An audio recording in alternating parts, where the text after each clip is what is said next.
I'm on the edge and I don't know where to go.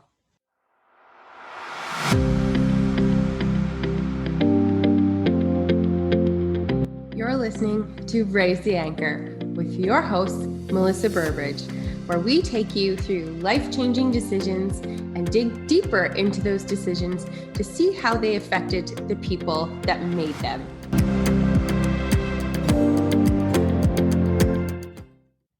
This week on the show, we have Dr. Erika.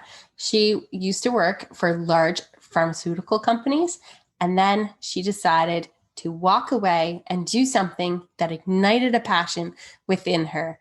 All right, let's welcome Erika Brown to the show. Welcome to the show. Hi, thanks for having me. So excited to have you and allow our listeners to learn your journey because it's so exciting and different. It's a lot different than most people would think, especially when you went from corporate world into your own world. Mm-hmm. What career did you have before you made the decision to go out on your own? So I was probably an atypical pharmacist. So people hear pharmacists, they think like retail, like I'm working at some of the big retail stores, but I worked in, I guess, what some people would call the dark world. So I worked for big pharmaceutical companies, 16 years, all my career. That's what I was doing. Wow. Interesting. Yeah. When you do think of pharmacist, you either think, well, from my nursing perspective, I think of the pharmacist on the medical floor, helping me get the meds or coming and checking with my patients, or you think of the ones at the drugstore that dispense your meds. So what is the dark side? So what exactly do you do on that side?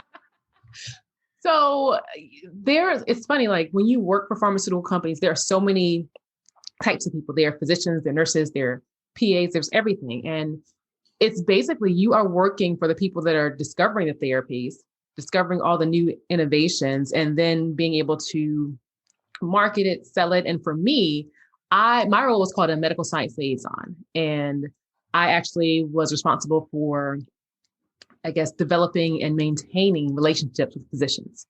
Now, when people think of pharmaceutical companies and physician offices, they probably think of sales and people bringing in lunch and pens and bags. So I like to tell people I was the medical version of sales. We didn't get to do the fun things like bring in pens, but I was there when sales couldn't answer any questions that went deeper than what the label for the medication says. So anything about, the clinical research or anything that went beyond what is on the surface, and being able to have those conversations, those deeper scientific conversations to really get the physicians entrenched in the data, in the research, and just being able to be their partner between the company and the medical community. And how was that? What was that position like for you as a person?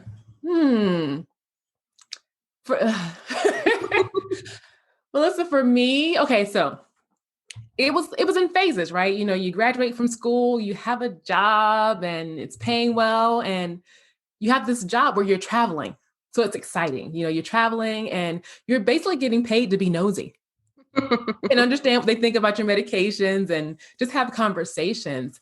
But I think after a while, the novelty kind of wore off for me, and it became a little bit draining because my personality, I don't think really meshed well with that position. It didn't mesh well with sort of being in your face kind of thing, which may sound crazy because I'm really animated. I love it. So. It didn't mesh well. It was something about being in that space where, as a pharmacist, I also have a background in public health. So I have a master's in public health. And being in a space where you are talking about medications or things that are helpful, but there are other things that people can be doing. So for example, I always give the example of like hypertension. Yes, they're medications, but there's other things that people can be doing to battle their hypertension. And I kind of felt this push and pull about, is this where you really want your life to be? Is this really what you are put on this earth to do? Are there other things that you could be doing to better impact the world and women and just people in general? So I had a struggle for a while. I get that vibe from you that you want to change the world. I do. I love that vibe. So was it a slow transition out, or was there a specific event that just made you say, I can't do this anymore? Let me tell you, it was so I was in corporate for 16 years. I was probably excited for like 1.5. So it was a long journey of should I stay? Should I go? What are people going to say? I have this degree, so it was a process. And really, the thing that did it for me, that actually kind of woke me up out of this corporate coma, for lack of a better word, was, I ended up having a medical event where I had blood clots. In my 30s, I had blood clots in my legs, from just traveling.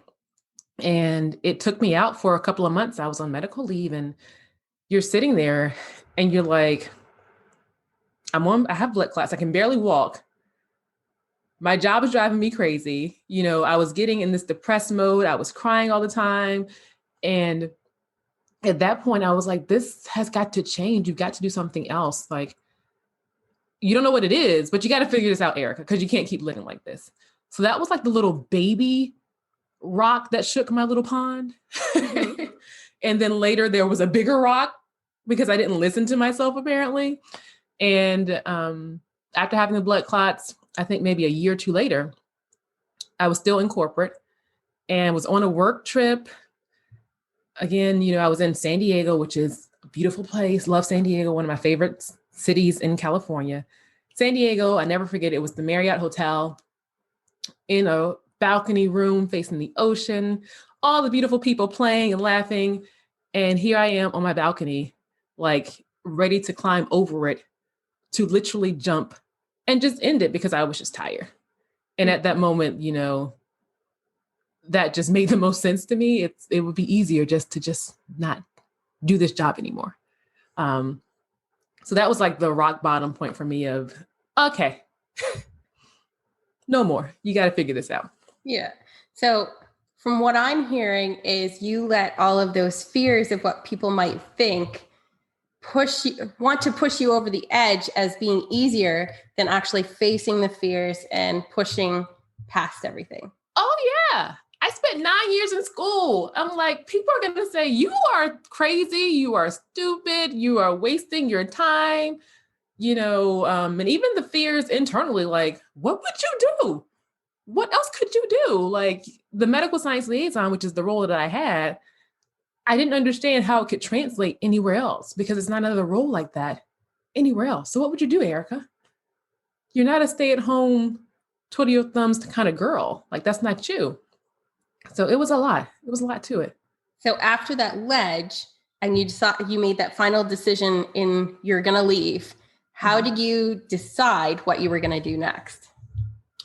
So I'm telling you, when I say slow process, it was a slow process. So after the ledge, you would think, oh, she must have quit the next day. No, I did not. I still stayed a little while longer, but I stayed with the thought of trying to figure it out. So I went through several different coaches, just trying to figure out my life and my challenges and my roadblocks and really understand why I was feeling this way and why I could not break this barrier. So I did that, and I figured out that, like you say, I want to change the world. Like I want to have an impact and leave a legacy beyond me. And one thing that I realized about myself in the midst of all this coaching was I've always had this, it can be better mentality. Like we can do better, or we can fix this program and make it better for the people that are in it. So I've always had this instinct to want to change things and fix things. And when I looked at the idea of entrepreneurship, it was really foreign to me in corporate. And I would see things like I would see, the top 100 entrepreneurs in the world, whatever, top 50, and they were always men. And it pissed me off because I want to see women on that list. Like I want to see us, like I'm so sick of it. There are tons of women in this world that are doing amazing things, and we can fix that. So I wanted to, that was one thing that sort of stuck with me. And then the other thing was when I was leaving and I put in my notice, when you're leaving a job, most people are like, where are you going? What are you doing? Blah, blah, blah. And when I told them, it was amazing how my female colleagues opened up to me about how they felt the same way. Like they were stuck. They wouldn't have the bravery or the courage to do this, and how amazed they were in it. And that just spoke to my heart. Like, this is something that's bigger than you, Erika. Like, you are leading by example. you are showing them that it's possible regardless of your degrees. And that's really what your leaving is about. It's not about you. So did you have a few people leave with you? No, not yet. Not yet. Yeah. And it doesn't shock me because, right, they're making good money, have company cars. It's going to take a minute, right? It took me a minute to do it. But I have had people that have shared their dreams with me and, have told me their timeline. So I am keeping tabs on them just to kind of keep an eye on them and keep encouraging them along the process. Because it's not an easy decision to make. No, it's not. And the looks and the comments that come after, specifically from your support that you think are going to be there to support you, they're usually the ones that are criticizing your decision. Right. I've had quite a few of those. Did you have many? I've had a mixed bag, right? Like the ones that I thought were going to be my biggest, not challenges, but biggest, like, what are you doing with your life, Erika? Was my dad. And I was terrified to tell him. And I literally waited till the last minute. I was like, I'm going to get him in the car when we're on our way to the gym because that's our bonding time.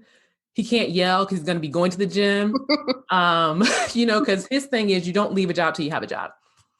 And I remember being in that car with him and breaking down in tears in the process of telling him, and him telling me, I don't know why you were so scared. I'm going to be proud of you, whatever you do. So I think that moment kind of gave me the extra like push I needed to say, yes, I can do this. So that surprised me. On the flip side, I haven't had people that have said to my face, like, you're crazy. I've had people that kind of do the subtle thing, like, so what are you doing? And well, how are you getting paid? Well, how does this work? Like that sly, I don't think she know what she's doing, but let me try and be supportive and ask questions and be nosy, that kind of thing. Yeah, no, I totally get it. So now you've made the decision, you've left corporate, you've started to get your supports. How did you decide what you were going to do? And was it a long road? It's never a short road with Melissa. I know, but a lot of my listeners are listeners who are stuck in their job. Yes. Trying to make that decision too. So the first part of the question was, how did I decide what I was going to do, right? Yeah. So I decided, and I thought that, I come out of corporate, I make this decision, it's going to be this, and it's going to be this for the rest of my life. And it doesn't work that way. Like, entrepreneurship is such a winding road. And when they say it's not for the faint of heart, it's not for the faint of heart at all, because you have to be comfortable with pivoting, and not just pivoting, but quickly pivoting. When I started, it was like I pivot and I wallow in the decision making and the stress of it all. And a month later, I'm like, okay, yeah, I'm ready now. You got to move quicker than that. Yeah. So when I started, I thought that I wanted to work specifically with those women that were in that career transition spot, those women that were stuck in corporate and didn't know what to do, because that had been me, right? And I still think that's part of my story and part of my business, is being able to motivate and empower those women to make that decision.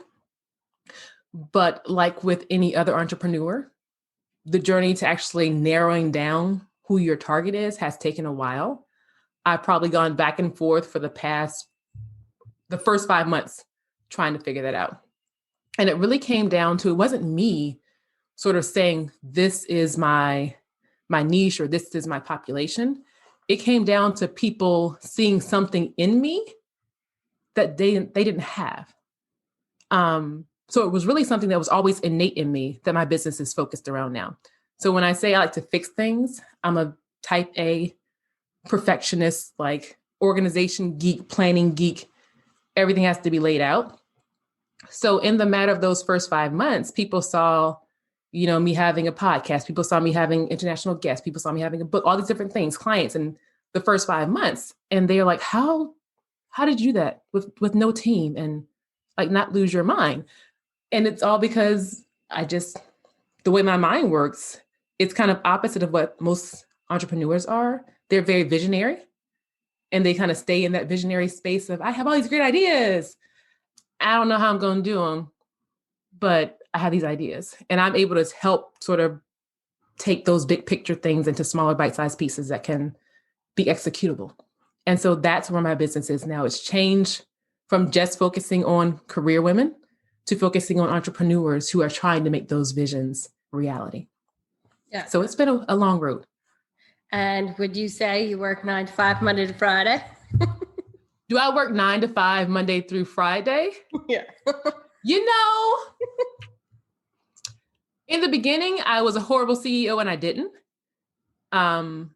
Now, for the most part, I am pretty much Monday through Friday. It's not necessarily 9 to 5. It varies, right? So some days it's 11 till 7.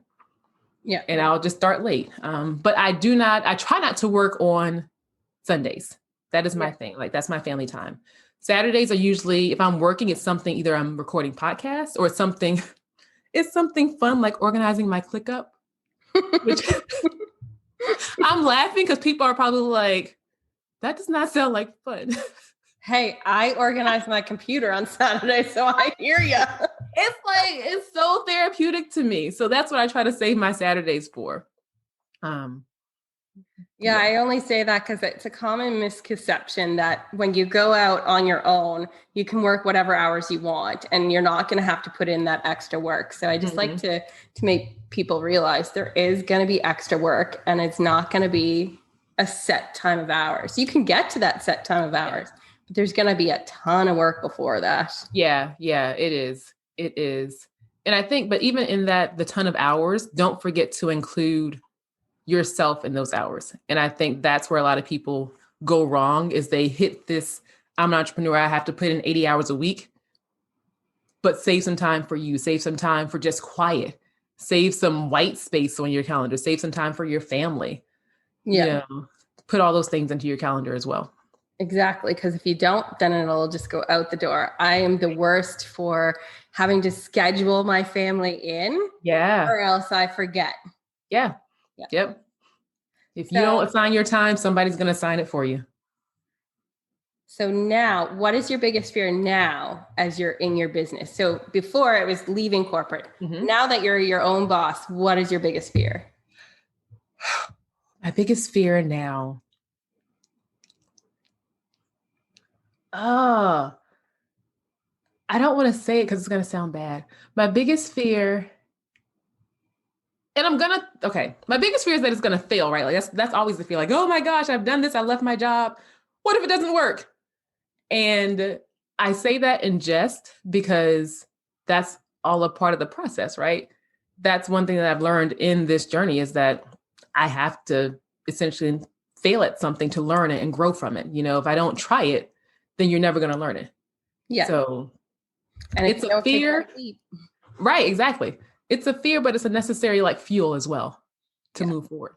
So you had health issues in your corporate job. Do you feel the job led to the issues, or you just naturally had those? No. I think it was a combination of travel. I think it was a combination of stress. I do not foresee myself having blood clots if those two things had not been in place. So do you travel now that you're not in the corporate world? Well, no, thanks to COVID, I have not been on a plane in a year. That's the longest I've never not been in the air this long. So no, I'm not traveling at all, which is amazing. Yeah. So now what do you do day to day? I know you work towards empowering women, which I find admirable. I love this power movement because I think that women should be ruling more of the CEO offices. Yes. So you said, now what do I do? Yeah. From day to day? I work with, let me back up. I do a podcast. So I have a podcast called By Design with Dr.Erika, where I actually interview women who have done those career transitions and really learn from them and their struggles and their journey, and just to empower other women to know it's okay to make that decision or have that decision, and also learn how their businesses can help other female entrepreneurs. So that takes up some time. And then there's just my consulting and coaching, where I work with budding entrepreneurs as well as more seasoned entrepreneurs to really help them sort of corral their squirrel mentality and take that sort of mental disorganization and really help them gain capacity in their day, right? Because you can have the greatest idea in the world, you can have the greatest goal in the world, but if you don't have the time to execute on it, you don't have the tools to be able to move those things forward, nobody's going to know about it. You're not going to be able to do it. You're not going to be able to serve your clients, and you're not going to make money, which is what everybody wants to do, right? So you have to get those pieces in place. And are you surprised at the amount of people that actually need that help? Melissa, let me tell you, it floors me because, again, my mind, the way it thinks, I'm like, what do you mean you need help with this? I don't understand. It's so easy for me. And that was a struggle too, like trying to get over that hump of understanding that everybody's not wired the same way and that people need different things. People that do social media probably look at me and say, what do you mean you don't understand Instagram Reels? And I'm like, no, I don't get it. So everybody kind of needs something, right? I always think about a coach on a football team or whatever. You can have a head coach, but you're going to need a special assistance coach. You're going to need a defensive coach, to support you. So it's all kind of a team process in this entrepreneurial journey. What has been your favorite case that you've worked on? My favorite case? Yeah, as you're coaching and working with people, what has been your favorite and least favorite? I'll do the two. The devil's advocate. My favorite, was a client. She had a full-time and she wanted to expand her other entrepreneurial process. And she wanted to do a podcast, right? She wanted to do a podcast. And I'm a podcaster. You're a podcaster. I'm like, in my head, I'm like, that's a lot of work. And she told me she doesn't like podcast. And so we just had a conversation like, well, what about the podcast do you want to do? Like, why do you want to do it? And she felt she had to do it to market her business. And I'm like, okay. But on the flip side, she loved being a guest. So I said, why not flip it? Why not just focus on being a guest, which wouldn't take up so much more of your time to do all the back end stuff with the podcast. And you could still have the same benefit of getting exposure and visibility. Yeah. And it was like a light bulb went off in her head, like, oh, that would free up so much time. So that was like my favorite because it was like a mindset thing, right? And I like kind of seeing those changes. My least favorite, I don't know. I'm trying to think of something that wouldn't be specific that would give it away. No, I know it can be hard. My least favorite. What would you not like to do again? How would we phrase it that way? Or does that still give it away? I'll give you a generality. I don't want to just be an assistant, right? And I think that's what some people think that I do. And I don't just want you to be like, here, fix this email. No, that's not what I do. It's so much more than just that. And I think that's the frustrating piece for me, is really trying to get people to understand that this whole idea of productivity and organization and planning is not just tactical. No, it's mental as well. I can give you all the tools. If you don't use them, it's worthless. I can give you all the tools, but if you don't start to consider your day and how you're using your time, actually think about these things, it's useless. So when people come to me, I want them to know, again, I'm a consultant, yes, but I'm a coach by training. So I'm going to challenge you. I'm going to ask you questions. Yeah. And be ready for that. Yeah. I'm not going to let you dictate the whole process. Right. Why am I here? Right. Exactly. Yeah. Exactly. So now that you're doing really well and super successful, what is your goal down the road with your business? What kind of impact do you want to leave? Okay. All right. So I have several. I want to, one like big goal is I want to have products in like department stores like Target and stuff like that. That's number one. I want to be on stages helping people really bring their visions to life, helping people really like live their life by design, right? Like live the life that you were designed to live. So being able to be on different platforms and keynote speaking on those topics is something that I want to do. I want to revamp some of the bigger women's empowerment sessions and things like that, and eventually create my own. Because what I found in going to some of these women events is that you get there, you're motivated, you're pumped, yes, go team. And then a week later, it's like life is back to being normal. So I want to be able to do something different where you're not just motivated for 2 hours a week, whatever. And my ultimate goal is to own a resort where I can have some of these events and host these events and create my own sort of environment for empowering women, empowering entrepreneurs, training around not just the business of it, but the business of being an entrepreneur and having a life. So I love it. And when you have that resort, I'll totally be there.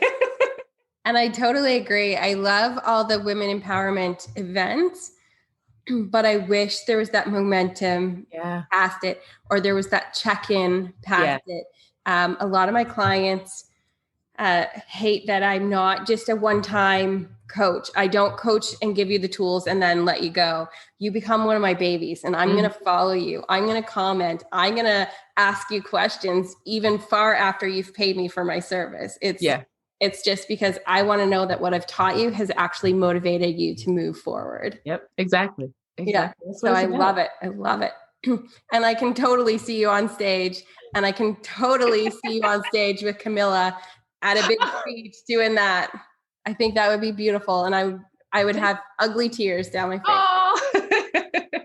I can just feel that power from you. Yes, that is what I want to do. And it goes back to one of your questions earlier, like, how did you know what you wanted to do? I had this vision in my head on a work trip where I was at a hotel looking out of a window, and something came to me that said, you're going to be back here, not because of work, but because somebody has brought you back here to speak at this event in this city for the purpose of women. No, I totally see it. Love it. I'm getting goosebumps. So are there challenges you continue to have in your process now? No, it's perfect. No, there are always challenges, right? There's the challenge of, questioning yourself all the time. Are you doing the right thing? Is this the right move? Is this the right platform? Is this the right topic? I think that's the challenge that I just continue to have, is the question of, is it right? And I think it's a matter of not necessarily looking at, is it right or wrong? And I think that stems from my background, right? In pharmacy, it's going to be X or it's going to be Z. But in this space, it's not if it's right or wrong, is it right for you? Is it right for your business? Does it feel good to you? Does it fit with your values and your personality? Because just because some guru says post on social media 18 times a day does not mean it's going to work for me and my clients and my base.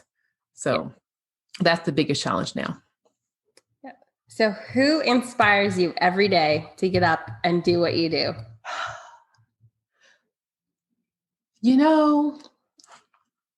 It's going to sound cheesy. It's okay, though. It is okay. I get inspired by all the women that I meet on podcasts, on, Clubhouse, on whatever shows, just their stories. It's inspiring to me, again, just because coming from corporate, I didn't have that exposure. And so every time I talk to somebody and they're telling me what they're doing, I'm like, wow, I never even knew that was a possibility, and just getting those ideas and those vibes and that motivation from them and seeing what they're doing and the impact that they're having, it inspires me to keep going. So that's one group. And we'll leave it at that. That inspires me. No, that would inspire me too. And who motivates you? My husband motivates me like all the time when I want to just lay on the floor and cry because I'm stressed out. He motivates me. My family is a great motivation system to keep going. In my immediate family, I'm the first one to go down this route of entrepreneurship. So I think they really want to see me succeed. And my niece specifically, she motivates me because a lot of what I do because I want to be an example for her, right? I want to leave a legacy for her. I want to show her that anything is possible. You don't have to go to college if you don't want to. I mean, I went, but now like my pharmacy degree means nothing in the space that I'm in now, right? So she really motivates me to keep going. So if you had any advice for somebody who is on the edge, wanting a better life for themselves, what would you say? I would say, what's stopping you, right? What's stopping you from taking that chance? Because the bottom line is when you are, and I got this from one of my guests and it stuck with me, when you're on that rocking chair on your porch, when you're 90, 95, and you're sitting there, you're rocking, you're reflecting on your life, what do you want to say? Do you want to say, I wish I had taken that chance. I wish I had done what I thought I was capable of. I regret not doing X, Y, and Z. Or do you want to be in the rocking chair like, girl, let me tell you, I tried this and it was fun. That didn't work, but then I tried that and I did it. I went after what I actually wanted to do and be celebrating all the adventures and achievements that you did throughout your life. I love it. I love it. So how can our listeners follow your journey so that we can see you on that stage and have that retreat? Yes, well, I make it easy. My website, you can go there. It is drerikabydesign.com. You can find me on IG or Facebook at Dr. Erika by Design, and pretty much everywhere else, LinkedIn, just by my name, Erika Brown. And if you're on Clubhouse, I have a love-hate relationship with Clubhouse right now, but I'm there. It's Erika Brown on Clubhouse as well. And are you doing a room on Clubhouse? I have a lot with them too. Do you? Okay, good. Yeah. I'm not alone. I do rooms in the club called Platform for Purpose. And I have done a room in Women in Business in that club. Yes. You can find it there. And the podcast is Dr. Erika by Design. I'm on YouTube, Spotify, and Apple. Awesome. Well, thank you for coming on and inspiring us. I'm going to continue to follow your journey. Yes. Thank you. Thank you. Thank you. It's been awesome. This has been great.